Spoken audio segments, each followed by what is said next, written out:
So I'm Tia, I'm 25 and I'm currently a trainee train driver for the Valleys. I've just undertook my Part A of training, so I've done 3 months in the classroom and now I'm out in Part B, so driving under instruction with a driving instructor. So even though I'm handling the train, I'm still gaining knowledge and route knowledge from my instructor.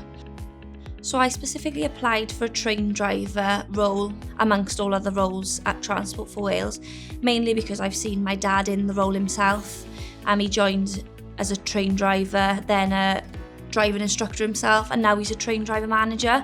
So I've seen how the career sort of been life-altering for him and the opportunities given to him, and I sort of wanted that for myself, and to know that there is progression in the future should I want to, change roles.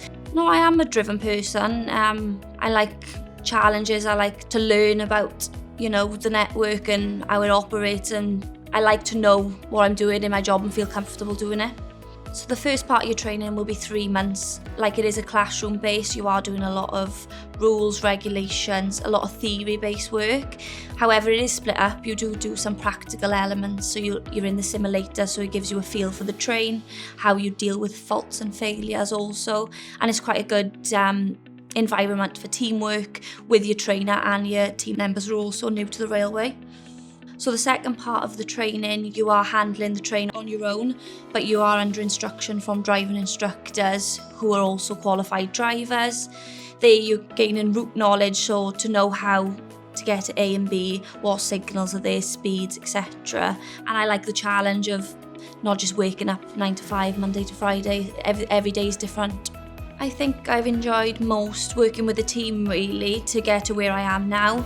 Even though I'm not fully qualified, I've enjoyed working with lots of different people and speaking to people in the network. It just feels like a family. You're at Transport for Wales, welcome day one and throughout your process of the training really, more than anything.